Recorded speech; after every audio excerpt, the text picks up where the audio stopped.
you all, and I'm excited with where we're going with this year. So, oh, I think you went mute. Yeah, absolutely. So, like I was saying, if you're watching on YouTube, if you're watching on Facebook or Instagram, please give us a like, a follow, a share.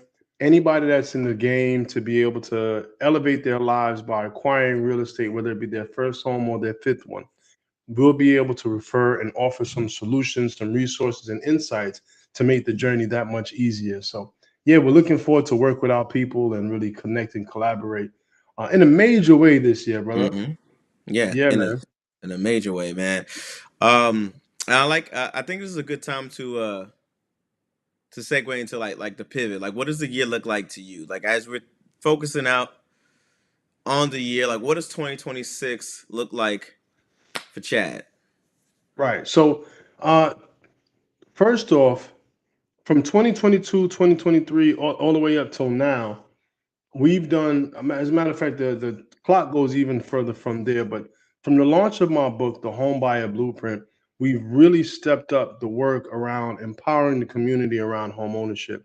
And what we found is that we've been able to to touch and inspire people in churches, people in different organizations and networks, and it's been truly inspiring. And what I realized is that as we're working with people in this space, uh, we also want to start to incorporate people uh, from a more aspirational standpoint because Mhm. it's not just about doing everything that you can to buy the first home. It's about being strategic to not just buy that first home to leverage it to develop equity, but also to have a Right. plan for legacy. Because the generational legacy part doesn't, generational wealth part doesn't come in until you actually take care of that wealth in this generation, much less the next one. Yeah. So, us really taking the time to focus on that whole entire journey where we help people to acquire, but then we help people to protect and we help people to set up a plan so that Mhm. their one first house is a blessing and not a burden to their next generations.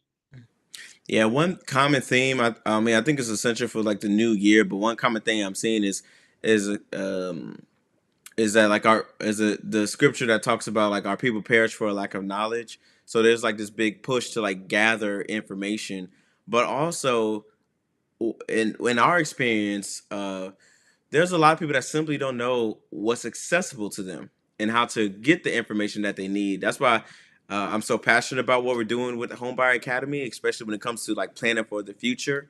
If you guys like, you know my story, like that caused me to redirect my whole plan for my life, where it kind of like lit a fire on doing what's important and essential, like estate planning, putting your house in a home, protecting your home for your kids, having something to pass down to your kids, and now being able to take that and show others how to do the same thing. Uh, I take a lot of pride in that. I take because like you don't know what tomorrow holds. You don't know what tomorrow looks like, and we live life where we just hope everything works out great.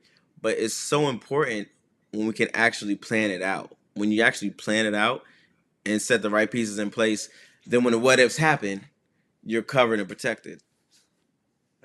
Yeah, man, absolutely. And you said that it's important for people to be able to know where to get the information. Mm. Information is great, but it's limited without the implementation, Yeah, right?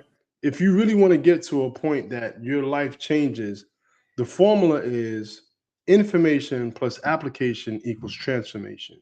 So while it's blessed that you get that information, now we want to be able to give you that next step, which is how to apply it to be able to get to your end result, which is the transformation.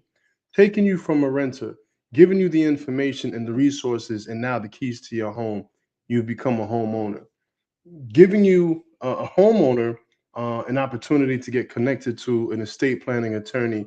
Now your house is in a trust, and now we're talking legacy plays. Going from being able to own one house to refinance, take the money out to put down on another house. Now you've started your investment process. We want to help you to just get to that next phase. And as Maurice said, it's critically important. And now is such a blessed moment in this season of the year because it's all things new. Mm-hmm. We're 20 days old now, but all things are new. So all of the things that have been on your heart and on your spirit for the last years, now is a moment for you to be able to really nurture and cultivate that idea and turn it into something that you can now look at and say, I did this, I have this, I'll get to pass down this. And it's all within your reach. It's just a matter of really getting intentional, very intentional and specific about what your next move is. And the blessing is that in this planning phase, you get to play with it. So the first thing that I want to recommend that everybody out there do is to take time in stillness, take time in meditation and prayer. Because in those moments, that's when you ask those questions and you put these desires of your heart and you bring them to the Almighty, what happens is that the answers as to how they emerge in your life begins to come. But give yourself that opportunity to release it, to declare it and release it, and allow God to do the work and then bring it back to you in a way that you could start the process of applying it. Because you never know if it's going to come over in the form of a whisper, in the form of some synchronicity, in the form of a call from somebody that you haven't heard from in years. But if you Mm-hmm. leave room for that first step to just make your declaration and then bring it to God and then let God do his thing, that's the first phase for me in my planning process. So I've gotten really heavy into my meditation, and I'm actually about to go on a fast. I don't know if I didn't tell anybody yet, Mo, but I'm about to go on a Oh, fast. we'll edit that out. I was like, no, but that's Yeah. good, man. That's good. And when you were talking, man, I had this vision of like track, and it made me think of like we're in the perfect part to like reset or get set. And I used to run track in high school, so like what you have to do first is you kind of like shake out the kinks, you shake out the nerves, and so you gotta let go of those things that you could be nervous about, and then you approach the line. You got to get in position, right? And that means trying to focus in on what you're here to do. What is your goal for the year, right? And then once you lock in on that goal and you get in position, you look up and focus on that goal. And then when God says go, all you do is bullet full speed to that goal. Don't look to your left, to your right. Lock in until you hit that goal. And that was the vision that I just got while you was talking, because right now, January, we're shaking out the kinks from last year. We're shaking off 2025, and we're approaching that line. I call the line tax season. Where you're preparing. Doing that tax break. You're gonna see what your money looking like for the rest of the year, and then you can put that in position. But you got to first lock in on that goal, buying that house. If you already got a house, do you have a will? Do you have that estate planted? Get those are simple things that you can set in place now. But once you lock in on that goal, run towards it. And the best way for you to run towards it is by booking a call. You could book a call right now. You don't have to wait for this podcast episode to be over. You don't have to wait to slide in our DMs. You can book a call right now and change your life and get yourself ready, set to be on the move. Yeah, man, I received that. One thing that I've learned in my journey is I've set goals that I have to look back and ask myself, what was the inspiration behind that goal? And sometimes I found myself way down a path of something that, for whatever reason, I was inspired or I was moved to do this one thing. But when I come back down to it, for me, one of my biggest motivating factors at different points in my life had been scarcity. So Mm-hmm. when you set a goal from scarcity, all you can get is lack, less than Ooh. all that you are, less than your education, less than your capabilities, all because you want to grab something that feels more secure.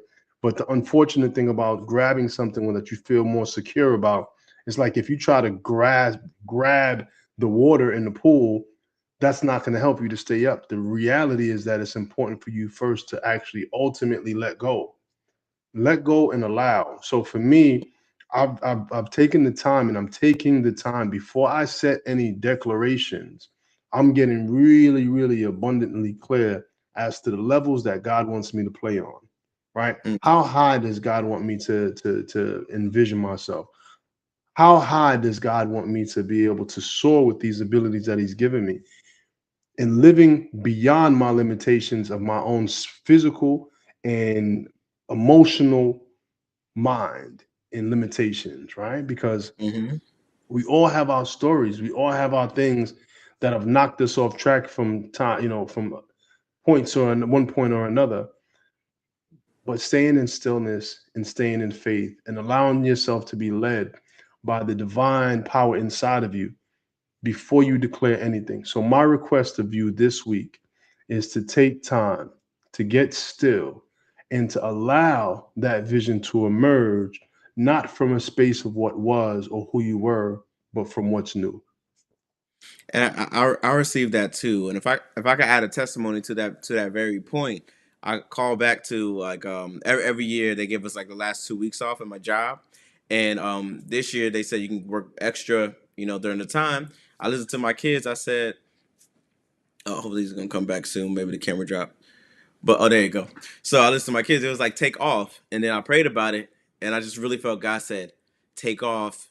And as I'm sitting in that stillness, God asked, "Do you trust me?" And I'm like, "Yeah." So He said, "Do nothing." So I wasn't planning. I wasn't doing none of the work. Y'all saw I barely even posted videos or did anything for real. I did nothing. Fast forward to what we're doing now. Because I sat still, I was able to get clarity on what wasn't working last year, what we didn't need to bring over. I was more confident in the pivots that we're making with Homebuyer Academy and what I'm doing in my other businesses. And that's because I took that time to literally do nothing and trust God. So, like when Chad's talking about, take that stillness before you even write a goal. Like that might not even be a goal. Because you have to ask yourself, does it really align? Like, yes, you're capable. You could be capable and able to do something, but does that align? Like even buying a home, you're looking at all these new high rises coming up, but does that location align with what God is where God is sending you, where He's calling you? Is it your address?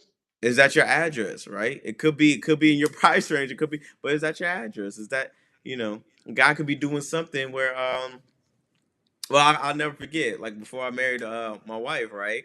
She was about to move to Florida, but she decided to stay in Virginia. So if she had moved when she first felt the unction to, we would have probably not got married and then moved to Florida anyway. So she knew that like it was in her to move to Florida, but she wanted a husband too. So she ended up going down to Florida with her husband because she waited. She saw the vision, but then she saw the bigger vision. And so that's I always think about that testimony when I think about when you wait on God and He's going to fulfill all the things that you want in your life. So yeah, just be in that stillness and wait. So that's the best thing I could give you right now. And we're going to be going through this journey for the rest of the month, for the rest of the next few weeks, where we're going to be building on this process of setting your goals together. So stay with us, stay tuned. Go ahead, like, comment, subscribe, and come join us again next week as we take a step into the next phase into your goal setting and year envisioning process. All right. So be still, everybody, and we'll see you next week.